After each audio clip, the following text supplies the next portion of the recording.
तो कैसे हैं आप लोग। स्वागत करते हैं इस सीरीज के एपिसोड नंबर 2 के साथ। तो जो भी हमारे चैनल पर नया है वो चैनल को सब्सक्राइब कर दे एंड वीडियो को लाइक करना मत भूलिएगा। तो गाइस हमारे चैनल को मिली है सोहदीप की तरफ से 40 रुपीज की सुपर चैट। तो गाइस आपको बिग शॉट आउट और आपका बहुत बहुत शुक्रिया जो आपने मुझे 40 रुपीज की सुपर चैट की है। और हमारी टीम्स की तरफ से और हमारे चैनल की तरफ से आपको बहुत बहुत बहुत बड़ा शॉट आउट ब्रो। और जबकि इन्होंने सुपर चैट का ये कहा कि मैं इसका एक नया पार्ट लेकर आऊं, तो मैं इसलिए लेकर आ चुका हूं इस सीरीज का सेकंड पार्ट, वो भी जितना जल्द पॉसिबल हो सके उतना जल्दी। तो मैं उम्मीद करता हूं कि ऐसे ही आप लोग अपना सपोर्ट और प्यार दिखाते रहेंगे और हमें बताते रहेंगे कि आपको नेक्स्ट पार्ट चाहिए या नहीं चाहिए। तो चलिए शुरू करते हैं आज के पार्ट को। लास्ट पार्ट में आप सभी लोगों ने देखा ही था कि ज़ैंग इस बात से बिल्कुल भी खुश नहीं था कि वो उस वैम्पायर्स के इंटरव्यू में जाए और ये लाइफ एंड डेथ का जो कॉन्ट्रैक्ट है उसे जबरदस्ती साइन करना पड़ रहा है क्योंकि उस लड़की की नजर हमारे मेन कैरेक्टर पर है। तो हमारे एपिसोड की स्टार्ट में हमें वाघ जी को दिखाया जाता है जो कि मन में सोचते कह रहा होता है और काफी तो कंफ्यूजन वाले उसके एक्सप्रेशन होते हैं। वह कह रहा होता है कि मैं एक ऑर्डिनरी पर्सन हूँ जो कि दूसरी दुनिया में आ चुका है। वो अपनी जैसी दिखने वाली एक दुनिया है लेकिन एक ऐसी दुनिया में आ चुका हूँ यहाँ पर वैम्पायर्स राज करते हैं। मुझे लगा था कि अगर मैं दूसरी दुनिया में आ चुका हूँ तो मेरी जो लाइफ होगी वो पहले के मुकाबले में काफी ज्यादा बेटर होगी। पर मैं तो इस बात की उम्मीद भी नहीं की थी कि इस जगह को वैम्पायर्स के द्वारा कंट्रोल किया जाता है और ये टोटली एक न्यू वर्ल्ड बन चुकी है। मैं तो बस अपनी लाइफ में अच्छी तरीके से स्टडी करना चाहता था और थोड़े से पैसे कमाना चाहता था ताकि मैं अपने फादर की बीमारी को ठीक कर सकूं और एक ऑर्डिनरी लाइफ जीना चाहता था, एक वाइफ के साथ शादी कर और अपनी लाइफ जिंदगी गुजारना चाहता था। लेकिन क्यों मेरे साथ ऐसा क्यों हो रहा है, सारी की सारी चीजें ऐसे क्यों बदल गई। तभी हमें दिखाया था हमारे मेन कैरेक्टर को जो कि एक बेड के सामने बैठकर काप कपाने में लगा हुआ होता है और उसके सामने वह लड़की बैठी होती है। ये कोई और नहीं है बल्कि वह मिस लिंग होती है। यहाँ पर जो मिस लिंग होती है वहाँ पर इस पोजीशन में बैठकर ज़ैंग को अपने पास बुलाती है, उससे कह रही होती है कि अब समय आ चुका है कि मैं अपनी ब्लेसिंग तुम्हें दे दूं, अब जल्दी से यहाँ आ जाओ लिटिल जी। लेकिन यहाँ पर तो ज़ैंग की हालत बहुत ज्यादा खराब हो रही होती है और उसके घबराहट के मारे पसीने छूट रहे होते हैं और कह रहा होता है कि आखिरकार चीजें ऐसी कैसे बदल गई, मुझे कुछ भी समझ में नहीं आ रहा और ये सब क्या चल रहा है। और वो एक इंच भी वहां से हिल नहीं पा रहा होता। तभी वहां पर मिस लिंग आती है और उससे कहती है लिटिल जी मैं अब तुम्हारा और ज्यादा इंतजार नहीं कर सकती और ज़ैंग के पास आ जाती है। और ज़ैंग के पास आने के बाद ज़ैंग के साथ जबरदस्ती फोर्सफुली उसके साथ करने लगती है। आप समझ गए होगे क्या करने वाली है, मुझे भी नहीं पता आपको भी नहीं पता तो मैं भी नहीं बताने वाला और आप सोचते रहना। और तभी मिस लिंग उसके ऊपर कूद जाती है और उससे कहने लगती है कि अब समय आ चुका है कि हम अपने इस ब्लास्टिंग को स्टार्ट करते हैं। तभी ज़ैंग उससे मना करने लगता नहीं मैं ऐसा बिल्कुल भी नहीं करना चाहता, रुक जाओ। और वहाँ पर कई सारी ऐसी आवाजें आ रही हैं तो जैसे हम नहीं बता सकते आप सभी को। और ज़ैंग मन में सोचते कहने लगता है कि मुझे तो इस बात की उम्मीद भी नहीं थी कि चीजें इतनी बुरी तरीके से बदल जाएंगी और ये सब हो जाएगा। मुझे बिल्कुल भी उम्मीद नहीं थी इसकी। मैं तो उस जगह पर मर ही गया होता जिसे हम रीटेस्ट कहते हैं। तभी कहानी थोड़ी सी पीछे जाती है ये सब होने से पहले और रीटेस्ट वाले महल का सीन दिखाया जाता है। यहाँ पर कई सारे पार्टिसिपेंट आ चुके हैं जिनका सिलेक्शन हुआ था। वह सभी के वहाँ पर एक मेन मतलब बटलर टाइप का आता है, वो कहने लगता है कि आप सभी का स्वागत करते हैं इस रीटेस्ट में और मैं यहाँ का बटलर हूँ और मेरा बटलर आर नेम है। यहाँ पर टोटल मिलाकर 58 कंटेस्टेंट है लेकिन इन 58 में से सिर्फ 20 ऐसे लोग हैं जो कि नेक्स्ट लेवल पर जा सकते हैं। यहाँ पर जो भी बंदा आया हुआ है मुझे पता है कि वह सभी के सभी बहुत ज्यादा हैंडसम और बहुत ज्यादा टैलेंटेड है और मैं उम्मीद करता हूँ कि आप सभी के सभी लोग अपना बेस्ट देंगे इसे क्रॉस करने के लिए, पार करने के लिए लेवल्स और अपनी बेस्ट परफॉर्मेंस हम सभी को दिखाएंगे। और जब ज़ैंग चारों तरफ देखता है तो वो देखता है कि यहाँ पर तो काफी ज्यादा लोग आ चुके हैं। तभी भी उस प्रिंसिपल की बातों को याद करता है। यहाँ पर उन्होंने कहा था कि मुझे इस बात का डर है कि इस बार के टेस्ट में 2 से 3 लेवल्स के ऑडिशन होंगे। जहाँ तक मुझे पता है जो मिस लिंग है वो कई तरह के मजे देखना ज्यादा पसंद करती है, एक लेवल में वे सेटिस्फाई नहीं होने वाली। तो ये बात सुनने के बाद ज़ैंग मन में सोचते कहने लगता है तो इसका मतलब ये हुआ कि मुझे कम से कम एक लेवल का तो पास करना ही पड़ेगा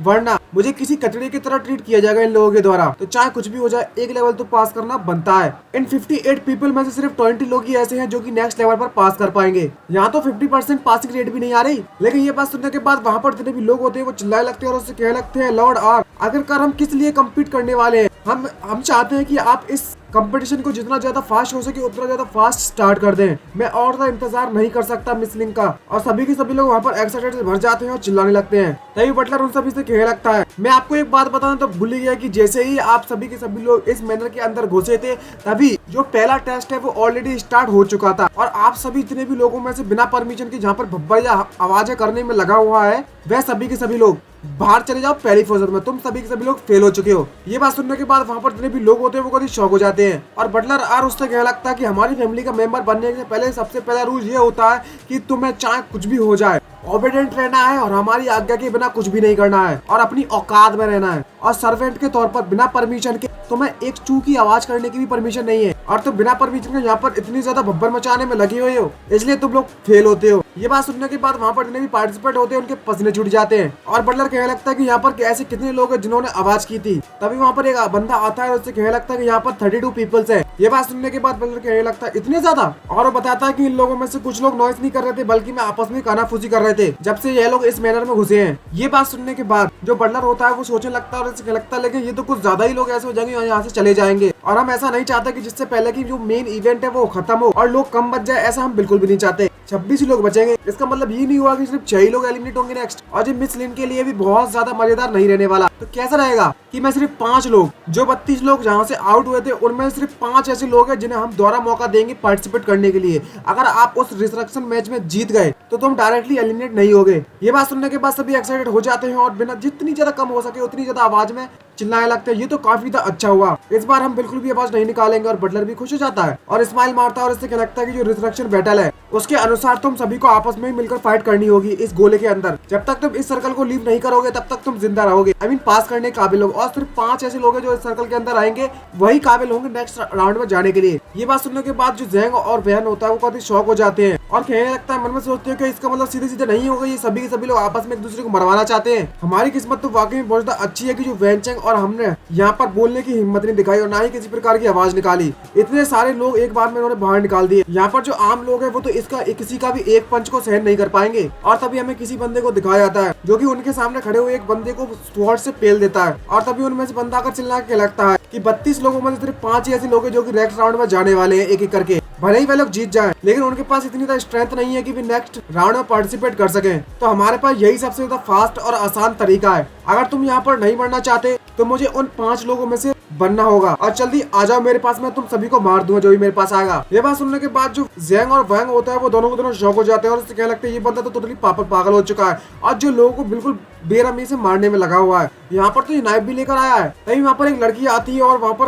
भाई ये कौन सी गन है? ये तो पबजी वाली याद आ गई मुझको। और वो अपनी गन पता नहीं कहाँ से निकालती है और कहने लगती है अगर तुम्हारे पास सच में एबिलिटी है तो तुम मुझे मार सकते हो, तुम में इतनी औकात है। और वहाँ पर उसी लड़की के टीममेट्स आते हैं और वो अपनी नाइफ और पता नहीं कैसे कैसे वेपन निकाल देते हैं और वो लड़की कहने लगती है जैसे कि तुम अकेले ऐसे बंदे जो कि यहाँ पर वेपन लेकर आया हुआ है। ये बात सुनने देखने के बाद तो ज़ैंग के होश उड़ जाते हैं क्योंकि वो देखता है तो यहाँ पर कई सारे लोग हैं जो वेपन लेकर आए हुए हैं फाइट करने के लिए। आखिरकार फालतू में फिस्ट फाइट करने में क्या मजा है जो मजा लोगों को मारने में। यही तो हमारी मिस लिंक चाहती है, यही मजे तो देखना चाहती है वे। ब्लड फैमिली के मेंबर होने के नाते तुम्हारे लाइफ में सबसे पहली जो चीज है वह यह है कि तुम्हें ब्लड देखना सीखना होगा। और हमारी मिस लिंक के स्वागत के खातिर हमें यहाँ पर उन्हें अच्छा खासा नजारा दिखाना होगा ब्लड से रिलेटेड। और वहाँ पर सभी लोग आपस में एक दूसरे को मारना चालू कर देते हैं और हर तरफ सिर्फ खून ही खून बगरने लगता है। और उन सभी की बैटल में सिर्फ 5 ऐसे लोग हैं जो कि बचते हैं और वो सभी के सभी जो बाकी के जो पार्टिसिपेंट होते हैं उन्हें जिंदा ही मार दिया जाता है। ये देखने के बाद तो सभी के सभी शौक हो जाते हैं जो पास हो गए थे और कोई भी जिंदा पर्सन बचता नहीं है। तभी एक बंदे का हाथ हिलते दिखाता है तो वो लड़की देख लेती है और उसकी खोपड़ी में एक जोरदार गोली मार देती है, जिसके कारण वो वही बंदा वहीं पर मारा जाता है। और कहने लगता है अब यहाँ पर कोई भी जिंदा नहीं बचा हुआ है, तो अब सिर्फ हम ही 5 लोग हैं जो कि सिलेक्ट हो चुके हैं।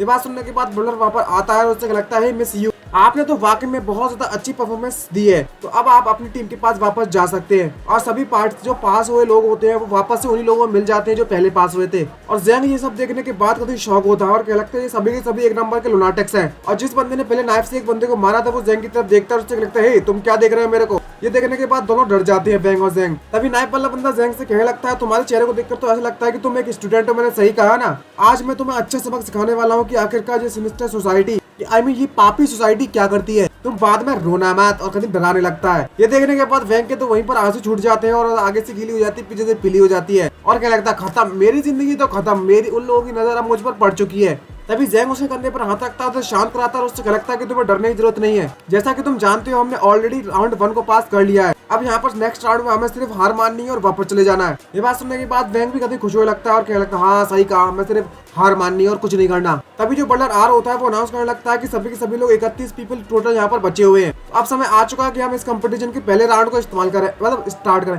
भाई इन्होंने मजाक कर दिया लोगों के साथ। ज़ैंग और वैंग ये बात सुनने के बाद कभी शौक हो जाते हैं और क्या लगता है क्या फर्स्ट राउंड, तो ये क्या था, अभी इतना सारा बवाल मचाया, तो इसका मतलब ये अभी तक कंपटीशन ही नहीं था, ये बस एक रिस्ट्रक्शन मैच था, वो भी लूजर्स के लिए। और इस रिस्ट्रक्शन बैटल में इतने लोग मारे गए और कोई घंटा फर्क नहीं पड़ने वाला। और जो ऑफिशियल फर्स्ट राउंड है वो अब स्टार्ट होने वाला है। तभी जो बटलर है वो अनाउंस करता है कि तुम 20 लोगों में 20 ही लोग हैं जो कि यहाँ पर ऐसे होंगे जिन्हें मिस लिंक के रूम में जाने की परमिशन मिलेगी, तो सभी लोग तैयार हो जाओ। और वहाँ पर जो जमीन जिस जगह पर वो खड़े होते हैं वह खुलना चालू हो जाती है और बटलर आर बताता है कि इस कंपटीशन का जो कंटेंट है वह फिशिंग है। फिशिंग मतलब तुम्हें मछलियां पकड़नी होगी भाई, और यह कोई आम मछलियां नहीं है, मॉन्स्टर टाइप की मछलियां हैं भाई। ये देखने के बाद सभी के पसीने छूट जाते हैं और डर जाते हैं, और वहाँ पर कई सारी डेड बॉडीज पड़ी हुई होती है पहले की। और तभी बटलर वहाँ पर उन्हें रॉड लाकर देता है और कहने लगता है यहाँ पर जो हंट है वो दोनों साइड्स का होने वाला है। मछलियां तुम्हें हंट करेंगी और तुम मछलियों को हंट करोगे। चलो देखते हैं कि कौन कितनी करता है। ये एक स्पेशल प्रकार से बनी गई फिशिंग रॉड है, वे 5 टन वजन को एक साथ सहन कर सकती है, और एक रॉड को अगर कई सारे जब मिलकर लोग एक साथ खींचेंगे तो ये काफी है उसको उठाने के लिए। सबसे ज्यादा इंपॉर्टेंट चीज है कि आखिरकार तुम इस मछली को पकड़ने के लिए किस बैट का इस्तेमाल करोगे। बस तुम्हें क्या करना है कि अपनी उंगली काटनी है और उसमें से थोड़ा सा ब्लड इसमें डाल देना है। ये इस तरह की मछली है जो कि सबसे ज्यादा डिलीशियस ब्लड को लेकर ही अट्रैक्ट होती है, तो जिसका सबसे ज्यादा अच्छा ब्लड होगा ये मछली ऑटोमेटिक उसके चारे की तरफ फंस जाएगी और तुम्हें बिना किसी परेशानी के उस मछली को बाहर निकाल सकते हो। और जिस भी बंदे का मछली है वो दाना नहीं लेती है उसका कुछ नहीं कर सकते, लेकिन जिसका लेती है और तुम उसे पुल अप नहीं कर सकते हो या फिर मछली को बाहर नहीं निकाल पा सकते हो तो तुम्हें मछली के पेट में जाना होगा। याद रखना इस बात को। ये बात सुनने के बाद ज़ैंग और वेंग के तो पसीने छूट जाते हैं। तुम्हें अपने ब्लड का इस्तेमाल करना है, मछली को पकड़ना है, और जो लोग मछली को नहीं पकड़ पाएंगे वह लोग एलिमिनेट हो जाएंगे। तो ये सिलेक्शन कंपटीशन है वो ऑफिशियली अब स्टार्ट किया जाता है। जब ज़ैंग को ये बात पता चलती है तो वो कहने लगता है कि हमें इन मॉन्स्टर्स को पकड़ना है, और उसको भी एक रॉड दे दी जाती है और वो रॉड काफी हैवी होती है, और कहने लगता है कि अकेली ये फिशिंग रॉड ही 100 पाउंड्स की है, और अगर हम इस फिश के वेट को नाप कर देंगे तो इसकी जो फिश का वेट है वो कम से कम 300 पाउंड हो जाएगा टोटल मिलाकर। ये तो वाकई में बहुत शॉकिंग बात है। तभी उनमें से एक बंदे को दिखाया जाता है जो कि पता नहीं कैसे कैसे हल्क बन जाता है भाई, वो भी हरा नहीं वाला, लाल वाला हल्क। ये देखने के बाद ज़ैंग कभी शौक होता है और उससे कहने लगता है क्या स्ट्रेंथ है भाई। तभी वो जो गन वाली लड़की होती है वो ज़ैंग के पास आती है और उससे कहने लगती है एक और यहाँ पर आ चुका है जो कि ड्रग का एडिक्टेड है, क्या तुम्हें इसके बारे में नहीं पता है क्यूटी? देखो तो जरा इसके मसल्स किस तरीके से फूल पड़े हैं और इसकी आंखें कितनी तो लाल हो चुकी हैं और कितना ज्यादा भयानक दिखने में लगा हुआ है। इससे हमें साफ साफ पता चलता है कि ये बंदा ड्रग्स का इस्तेमाल करता है। इस तरह के जो ड्रग्स हैं वो ह्यूमन बॉडी की पोटेंशियल को बढ़ा देता है कुछ समय के लिए, और तो और इसका जो खतरा है वो भी बहुत ज्यादा है। ये बात भी सही है। अगर जो लोग भी इस ड्रग का इस्तेमाल करते हैं वो इसकी उन लोगों की बॉडी इस ड्रग को पावर को सहन नहीं कर पाती है, तो वो या तो पागल हो जाते हैं, यहाँ पर ऑन द स्पॉट टपक जाते हैं। इस बंदे ने भी काफी ज्यादा पैसे बर्बाद किए हैं इस ड्रग का इस्तेमाल करके यहाँ पर जीतने के लिए, और दिखाते हैं कि वे एक मछली को अपनी तरफ से खींच लेता है। आखिरकार जैसे ही तुम एक डिपेंडेंट बन जाओगे सारे के सारे पैसे वसूल जो हो जाएगा। मैं भी यहाँ पर काफी ज्यादा मेहनत करने के लिए आई हूँ, तो मैं चलती हूँ अपना मेहनत करने के लिए, तुम भी अपना काम करो। ये बात सुनने के बाद दोनों शौक और सरप्राइज होते हैं, और ज़ैंग कहने लगता है कि मन में सोचते कहने लगता है कि यहाँ पर जितने भी लोग मौजूद है उनमें सिर्फ 20 ही ऐसे लोग हैं जो कि जीतने वाले हैं और नेक्स्ट राउंड में जाने वाले हैं। तभी वांग उसे बुलाने लगता है और ज़ैंग उससे कहने लगता है कि हमें बस ट्राई करना है, तो भी अपनी उंगली में छोटी सी चोट देता है, काटता है और अपना जो ब्लड होता है वो डायरेक्टली उस रॉड में डालने लगता है। इसे कंटेनर भी कहते हैं। और जैसे ही वे अपनी रॉड को नीचे डालता है तो कहने लगता है कि अब चलो इंतजार करते हैं कि कोई मछली मेरे चाहने को पकड़ ले। तभी वहाँ पर एक मछली उसके नीचे आ जाती है, लेकिन उसके द्वारा फेंकी गई रॉड को पकड़ती नहीं है। सोचने के देखने के बाद वो कंफ्यूज होता है और कहने लगता है मन में सोचते हुए मुझे लगता है कि मेरा ब्लड इतना ज्यादा अच्छा नहीं है, कोई मछली उसमें ज्यादा इंटरेस्टेड हो। लेकिन उसकी जो रॉड होती है वो हिलना चालू हो जाती है अचानक से, और वहाँ पर एक बिजली जैसा कुछ खड़कने लगता है और एनर्जी इकट्ठी होने लगती है। और ऐसा जैसे ही होता है तो उसकी जो रॉड होती है वो थोड़ी सी हिलती है, जिसको देखकर उसे पता चल जाता है कि इसकी रॉड में एक मछली फंस चुकी है। और तब जैसे ही वो अपनी रॉड को खींचना चालू करता है तो वहाँ पर एक बवंडर बन जाता है, क्योंकि जो मछली होती है वो पकड़ गई है और वो घूम रही है, उसे पकड़कर खींच रही है। और वो मछली की पावर इतनी ज्यादा होती है कि जो ज़ैंग होता है वो उसे खींच नहीं पा रहा होता है। उसकी मदद करने के लिए वांग भी उसको पकड़ लेता है, क्योंकि जो ज़ैंग है वो गिरने वाला होता है ऑलमोस्ट। वो मछली काफी ज्यादा पावरफुल उसका मतलब। और ज़ैंग भी इसे चिल्लाने में लगा हुआ है जी जरा देख कर सावधान रहना। और ज़ैंग भी अपनी फुल पावर लगाकर अपनी एनर्जी का इस्तेमाल करता है और उससे क्या लगता है मैंने मछली तुम्हें परमिशन नहीं दी है कि तुम मुझे इस तरीके से खींचो। और इस वक्त वह काफी तो गुस्से में होकर अपनी रॉड को खींचने लगता है, लेकिन जैसे ही वो अपनी रॉड को खींचता है तो मैं पता चलता है कि एक नहीं बल्कि में 1 2 3 4 5 मछलियों ने उसको पकड़ा हुआ है, उसके चारे को। और ज़ैंग कहने लगता है ये काम करेगा। आखिरकार हमने खींच लिया, ऑलमोस्ट खींच लिया। और वहाँ पर जो लाइन से मछलियां होती हैं वो उसके चारे में फंसी हुई होती है। और ज़ैंग कहने लगता है आखिरकार हमारा काम करी गई ट्रिक, और सभी लोग खुश हो जाते हैं और वैंग भी सबसे ज्यादा खुश होता है। लेकिन जैसे वो सामने देखते हैं तो वो कतई शॉक हो जाते हैं, उनकी आंखें फटी रह जाती है। और वो सामने क्या देखते हैं भाई, खासकर ज़ैंग की फट जाती है भाई देखकर। वे देखते हैं कि उसके जो चारा है उसमें सिर्फ एक मछली नहीं कई सारी मछलियां फंसी हुई हैं, और मछली देखने में काफी तो डरावनी भी है। और इतनी ज्यादा मछली देखने के बाद उसकी हाथों से पावर अचानक से पता नहीं कैसे खत्म हो जाती है और क्या लगता है शिट क्या यही मेरा अंत है। और वो मछली उसे वापस से खींचने लगती है, लेकिन वैंग उसकी मदद करता है और उसकी हेल्प करता है। ताकि वह उसकी रॉड को बाहर खींच सके, लेकिन उसकी जो मछलियां हैं वो लगातार बढ़ती जा रही है वजन उसका। और जैंग कहने लगता है ये तो हमारे लिए कुछ ज्यादा ही हो जाएगा, और उसके हाथों में जो रॉड होती है वो ऑलमोस्ट टूटने वाली होती है और जैंग भी उस लावे में ऑलमोस्ट गिरने वाला होता है। और ये सारी की सारी जो घटना होती है सभी के सभी लोग देखने में लगे हुए होते हैं कि आखिरकार सारी की सारी मछलियां इसके चारे में क्या करने में लगी हुई है। और सिर्फ यही दो लोग हैं जो कि उसकी इतनी सारी मछलियों को खींचने में लगे हुए हैं और कोई भी उनकी मदद नहीं कर रहा है। और जैंग भी उससे कहने लगता है कि हम अब और ज्यादा मदद नहीं कर सकते, हम क्या करें, तुम्हें उस रॉड को जाने देना होगा। लेकिन जैंग इस बात को लेकर बिल्कुल भी एग्री नहीं होता और कहने लगता है कि मुझे इसे पकड़ने में काफी ज्यादा मेहनत लगी है, अगर मैंने एक सांस के अंदर अंदर इन मछलियों को बाहर नहीं निकाला तो हमारे लिए दोबारा पॉसिबल नहीं होने वाला। मेरे जो मसल्स है वो काफी दुखने में लगे हुए हैं और तो और मुझे लगता है कि मेरी जो कॉन्फिडेंस, जो मेरी जो आंखें हैं वो धीरे धीरे करके बंद हो रही हैं और पता नहीं क्यों पता नहीं ऐसा हो रहा है कि मैं बेहोश होने वाला हूँ। और तभी अचानक से उसकी आंखें लाल पड़ जाती है, पता नहीं क्यों, और उसकी आंखों में हमें एक परछाई दिखाई जाती है जो कभी डरावनी दिख रही होती है और काफी ज्यादा पावरफुल। उसके हाथ एकदम से मतलब ब्लड से भर जाते हैं ऐसा लगता है और जोरों से चिल्लाने की आवाज होती है। और वहाँ पर जितने भी लोग होते हैं खासकर बटलर, वह देखकर शॉक हो जाता है और वह देखता है कि जो जैंग की इतनी ज्यादा पावरफुल होती है कि उसने एक ही झटके में सारी की सारी जितनी मछलियां उसमें लटकी हुई होती है वो एक झटके में सारी की सारी मछलियों को खींच देता है। और जैसे ही जो खींचता है तो यहाँ पर उस महल के अंदर जहाँ पर जो कंपटीशन चल रहा होता है वहाँ पर ये सारे के सारे कंपटीशन मिसलिंग देखने में लगी हुई है। और उसको देखने के बाद कहने लगती है इस लिटिल गाय के लिए इतना ज्यादा बुरा भी नहीं था जिस लड़के पर मेरी नजर थी, कोई आम बंदा तो वो हो ही नहीं सकता। और काफी तो खुश होती है और जीप को अपने लिप्स पर फेरती है तो भाई कदे ठटकी याद आ जाती है रोंडो को और कहने लगती है मैं काफी तो इच्छुक हो रही हूँ तुम्हें खाने के लिए। अबे ब्लड से मतलब है इनका, वेम्पायर मांस नहीं खाते, ब्लड पीते हैं। और ये देखने के बाद वहाँ पर जितने भी पार्टिसिपेंट होते हैं वह देखकर कहीं शॉक होती है कि इस अकेले बंदे ने 6 मछलियों को एक साथ बाहर निकाल दिया है। और वहाँ पर वैंग और जैंग दोनों के दोनों काफी ज्यादा थक चुके होते हैं और वहाँ पर जो मछलियां हैं वो ऐसे ही कूदने में लगी हुई होती है। ये देखने के बाद वहाँ पर एक लड़का आता है और उससे लगता है गाय तुमने तो बहुत अच्छा काम कर दिया, मुझे इस बात पर विश्वास नहीं होता कि तुमने एक झटके में इतनी सारी मछलियों को बाहर निकाल लिया है, तुमने तो बहुत अच्छा काम किया है। और तभी उनमें से एक बंदा आकर उसकी मछली को पकड़ कर ले जाने लगता है। उससे लगता है जरा इस मछली को देखो तो जरा कितनी स्ट्रेंज है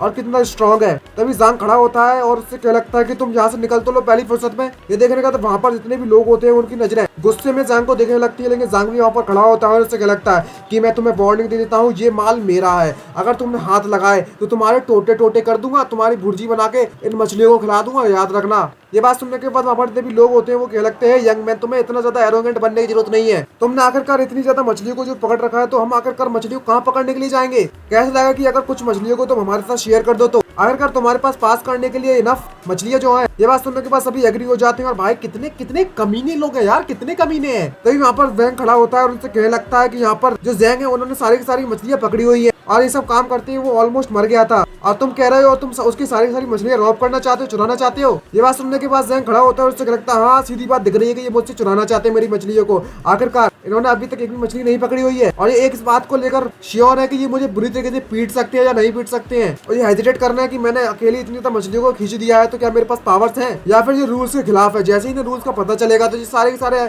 मुझ पर अटैक कर देंगे। और जैंग बताता है कि इन्हें अभी रूल्स का पता नहीं है कि क्या किसी को मार कर किसी की मछली को छुड़ा सकते हैं। और तभी वहाँ पर जितने भी लोग होते हैं वो कह लगते हैं मिस्टर बटलर से पूछते हैं क्या आप बताइए हम ऐसा कर सकते हैं क्या हम किसी को मार कर किसी की चीज को चुरा सकते हैं। तभी बटलर उससे कहने लगता है कि जो मिस लिंग है वह शांतिपूर्ण महिला है, तो सीधी सी बात है कि यह चीज बिल्कुल भी अलाउड नहीं है। लेकिन एक अच्छे बंदे की पहचान ये होती है कि वो अपने चीजों को शेयर करे दूसरों के साथ। तो कैसा रहेगा कि मिस्टर बांग अगर आपके पास इतने ज्यादा मिस्टर जंग अगर आपके पास इतने ज्यादा मछलियां हैं तो आपको शेयर क्यों नहीं कर देते और इंसानियत की खुशी के लिए आप थोड़ा बहुत तो दान दे ही सकते हैं, वरना आप अकेले इन सभी लोगों का टारगेट बन जाओगे। ये बात सुनने के बाद जो जैंग होता है वो हंसने लगता है और एक मछली को उठाता है और उससे लगता है अच्छा तुम्हें ये मछली चाहिए, अच्छा ठीक है। तभी एक मछली तो पहले वैन चैंग को दे देता है और कहने लगता है कि यहाँ पर सभी के सभी लोग दोस्त हैं तो हम सभी एक दूसरे की मदद करनी चाहिए। और सभी के सभी लोग अचानक से हंसने लगते हैं और उस मछली को उठाता है जैंग और वापस से उस फायर पूल में पटक देता है। ये बात देखने के बाद वो बंदे कभी शौक हो जाते हैं और उससे चिल्लाते हुए कहने लगता है कि आखिरकार तुम ये सब क्या करने में लगे हुए हो भाई।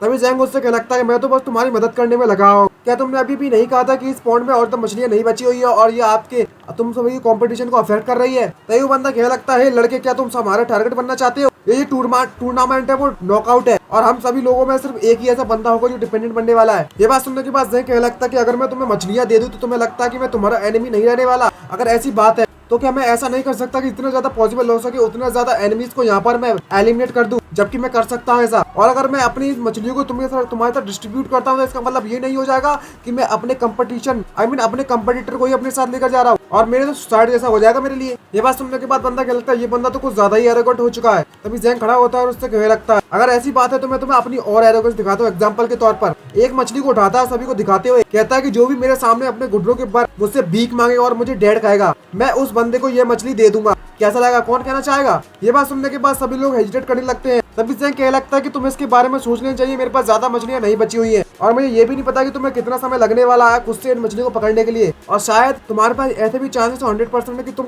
पहली बात तो तुम्हारे चारों मछली फंसे ही नहीं। अब जल्दी से अपने घुटनों के बाद टिक जाओ, जबकि तुम्हारे पास चांस है तो जल्दी से झुक जाओ। क्या मुझे तुमसे वापस से याद दिलाने की जरूरत पड़ेगी? यहाँ पर सिर्फ 20 ही लोग हैं जो पार्टिसिपेट कर सकते हैं नेक्स्ट राउंड में। तभी उनमें से कहने लगता, तुम्हें लगता है कि हम लोग ऐसा करेंगे, लेकिन उनमें से एक फैटी आता है और वो अपने घुटनों के ऊपर बैठ जाता है और कहने लगता है डैड डैड। ये बात सुनने के बाद जो जैंग होता है उसे एक मछली दे देता है और कहने लगता है कि तुम इस मछली को ले सकते हो। तभी फैटी उससे कहने लगता है, तुम्हारा नाम वांग जी है, मैंने सही कहा ना, मैं तुम्हें बाद में मार दूंगा। तभी जो जैंग होता है वो उससे कहने लगता है, इससे घंटा नहीं पड़ता मुझे, और कहता है कि क्या कोई और ऐसा बंदा है जो कि यहाँ पर घुटनों के ऊपर टिकना चाहता है? तुम एक दूसरे को मार सकते हो नेक्स्ट चांस के लिए, तो इसका मतलब अब तुम ह्यूमन बीइंग नहीं रहे हो। अब जबकि तुम ह्यूमन बीइंग नहीं रहे हो तो अब तुम डॉग बन जाओ, कुत्ते। तुम अब बस एक कुत्ते बनने के लायक हो, कुत्ते। और काफी ज्यादा डरावना दिख रहा होता है इस समय पर, उसका असली रूप दिख रहा होता है ऐसा लग रहा है, और चिल्लाता लगता है। तभी उनमें से एक बंदा क्या लगता है, कमीने कहीं के, तुम पक्का मरने वाले हो हमारे हाथों से। तभी जैंग उससे कहने लगता है, अच्छा ठीक है अपनी बकवास बंद करो यहाँ पर, मैं तुम्हारी बकवास सुनकर थक चुका हूँ। अब बोलता है कि मेरे पास सिर्फ लास्ट 3 फिश बची हुई है, जो भी यहाँ पर अपने घुटनों के ऊपर टिकेगा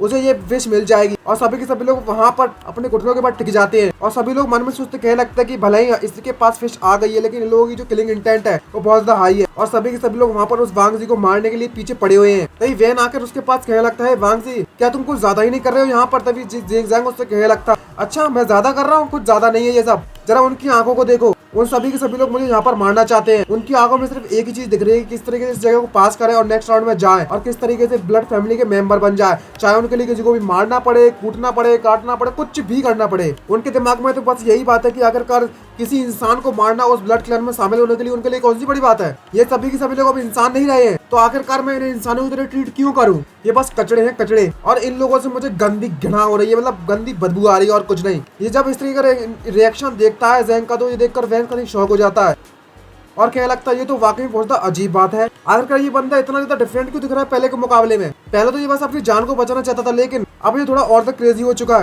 और तो और इन्होंने इस अकेले बंदे ने इतनी ज्यादा मछलियों को अकेला ही खींच लिया और इतने ज्यादा वजन को, आखिरकार इसकी बॉडी के साथ ये सब चल क्या रहा है? और तभी हमें दिखाया जाता है उसके दिल के अंदर की धड़कें होती है और उसका जो ब्लड होता है वो काफी ज्यादा पावरफुल होता है और उसकी बॉडी को अफेक्ट करने में लगा हुआ है। यहाँ पर मैं सोचता कहने लगता है कि अब मैं अपने आप को बिल्कुल भी कंट्रोल नहीं कर पा रहा हूँ, मुझे ब्लड चाहिए, ब्लड। और वो अपने आप को बिल्कुल भी कंट्रोल नहीं करता, तो वो इधर उधर देखना चालू कर देता है और कहने लगता है कि मैं यहाँ पर मुझे इतनी ज्यादा बुरी तरीके से ह्यूमिलेट कर दिया गया, मतलब मैंने इन लोगों को इतने ज्यादा बुरी तरीके से ह्यूमिलेट किया है, शर्मिंदा किया, लेकिन फिर भी ये एक दूसरे को मारने के लिए तैयार नहीं, मतलब मुझे मारने की हिम्मत नहीं, औकात नहीं है। एक नंबर के यूजलेस बास्टर्ड है। अब यहाँ पर देखता है कि यहाँ पर ब्लड ही नहीं है, तो मैं क्या करूँ? तभी उसके सामने उसे मछली दिखाई देती है, तभी वो अपनी हाथ उस मछली के दिल में डालता है और उसमें से निकालकर उसे ब्लड को पीने लगता है। भाई ये सब इतना ज्यादा गंदा और इतना ज्यादा घिनौना होता है कि सभी लोग की बेइज्जती हो जाती है और उसका दिल निकालता है और उसे जोड़े जोड़े से खाने लगता है। और ये सब सीन सब लोग देखते तो कभी शौक हो जाते हैं और किस तरीके से जो जैंग है वो इस तरीके से उस मछली के दिल को खाने में लगा हुआ है। तभी बंदे कहने लगते हैं ये बंदा तो पगला चुका है पूरी तरीके से। तभी कुछ लोग ये कहने लगते हैं कि अगर हम इस तरीके से इस बंदे को यहाँ पर देखते तो ये बंदा अपने आप को वैसे ही तबाह कर लेगा। तभी बंडर आता है और उससे कहने लगता है कि अब यहाँ पर तुम्हारे पास ज्यादा समय बचा नहीं है, तो सबसे पहले तो अपनी फिश को पकड़ लो। और ये बंडर हंसने लगता है और वो कहने लगता है, मन में सोचते हो कि जरा इन बेवकूफों को देखो जरा, क्या तुमने ये बात अभी तक नोटिस नहीं की है कि ये मछली एक बहुत ज्यादा अच्छी चीज है तुम्हारे न्यूट्रिशन के लिए, क्योंकि ये टेस्ट आएगा वो काफी समय तक चलने वाला है और तुम्हें काफी ज्यादा स्ट्रेंथ की जरूरत पड़ेगी आगे के टेस्टों को पास करने के लिए। और जो खाना है वो तुम्हारी आंखों के सामने मौजूद है और ये लावा फिश है वो बहुत ज्यादा अच्छी एनर्जी का सोर्स है, तुम्हारे पोटेंशियल को जो स्टिमुलेट करता है, ऐसा इसका इफेक्ट है। और जो ऑर्डिनरी पीपल है उनकी फिजिकल स्ट्रेंथ को इंक्रीज कर देता है। तुम बस इसकी एक बाइट ले लो, उतना ही काफी है। जरा इन बेवकूफ लोगों को देखो तो जरा ये लोग अभी इसकी वैल्यू को बिल्कुल भी समझने में लगे हुए हैं। तभी जो जैंग होता है वो कहने लगता है, वेंचक तुम्हें भी ये खाना चाहिए, ये काफी ज्यादा डिलीशियस है। और बटलर सोचने में लगा होता है कि ये बंदा स्ट्रिक्टली खाने में लगा हुआ है, इसकी बॉडी ऑटोमेटिक काम कर रही है क्या? तभी जो जैंग होता है वो जबरदस्ती एक पीस उठाकर वैन को खिलाने लगता है और कहने लगता है ये वाकई में बहुत डिलीशियस है। बटलर उसको देखकर कहने लगता है, अगर इसके इंस्टिंक्ट सबसे इतने ज्यादा खतरनाक है तो ये बंदा बहुत ज्यादा डरावना है यार। अच्छा तो इसका नाम वांग जी है। जितने भी डिपेंडेंट यहाँ पर आए हुए हैं, जब बंदा सबसे ज्यादा कॉम्पिटिटिव है।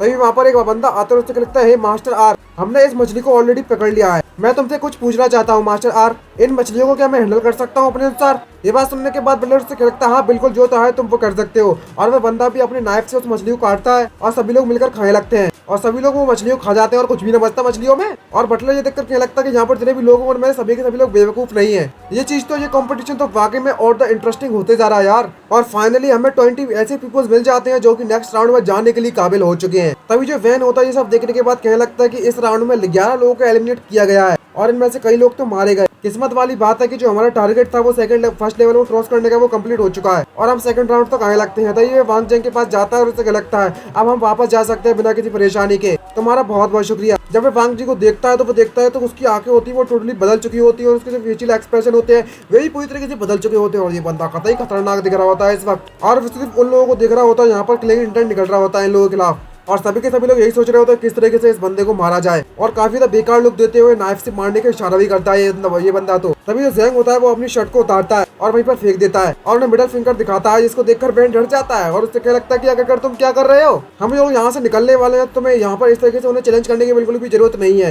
तभी फिर ज़ैंग होता है उससे क्या लगता है कि उन लोगों ने पहले मुझे गुस्सा दिलाया है। क्या तुम्हें ये बात समझ में नहीं आई है वैन चंग? ये सभी के सभी लोग एक ग्रुप में यहाँ पर जितने भी लोग नेक्स्ट राउंड में पहुंचे हैं वे सभी एक दूसरे को जानते हैं और ये सभी के सभी लोग अभी टीम में पार्टिसिपेट किया है। ऑफकोर्स यहाँ पर ऐसे भी लोग हैं जो कि अलोन वर्क करने में लगे हुए हैं अकेले। मुझे इस बात का पहले से गेस लगा लेना चाहिए ये लोग वेपन ऐसे पकड़े हुए हैं जैसे कि इनको इसके रूल्स के बारे में पहले से पता हुआ। अभी मैंने इंटरनेट को चेक किया कि यहाँ पर कुछ ऐसे रूमर्स हैं जब ह्यूमंस डिपेंडेंट बन जाते हैं तो वे अपनी फैमिली को सपोर्ट करना चालू कर देते हैं और कुछ इन्फॉर्मेशन उनको देना चालू कर देते हैं ताकि वे अपने ही रिश्तेदारों को या फिर जान पहचान के लोगों को और ज्यादा पार्टिसिपेट में साथ शामिल कर सके। ये सभी के सभी लोग बहुत ज्यादा विकसित और ऑर्गेनाइज्ड है ताकि जितनी भी पोजीशन होती है फैमिली की, ब्लड फैमिली की, वो सारी पोजीशन उनके पास ही जा सके। ये बात सुनने के बाद वैन ज़ैंग उससे कहने लगता है इससे हमारा कुछ भी लेना देना नहीं है। तभी ज़ैंग उससे कहने लगता है कि तुम्हें उनकी आंखों में दिखाई नहीं दे रहा, कोई फर्क नहीं पड़ता कि आखिर का सेकंड राउंड का क्या कंटेंट होने वाला है। एक बार ये स्टार्ट हो जाए तो वे ग्रुप्स में अटैक करना चालू कर देंगे और उनका सबसे पहला टारगेट होगा मुझे मारना। ये बात सुनने के बाद जो वैन होता है वो कहने लगता है अगर ऐसी बात है तो हमें सेकंड राउंड में सरेंडर कर देना चाहिए। तभी जो फैटी होता है वो कहने लगता है अब काफी देर लेट हो चुका है, तेरी हिम्मत कैसी मुझे इस तरीके से ह्यूमिलेट करने की। जब तक हम में से एक भी बंदा सक्सेस हो जाता है तो मैं किसी चूजे की तरह,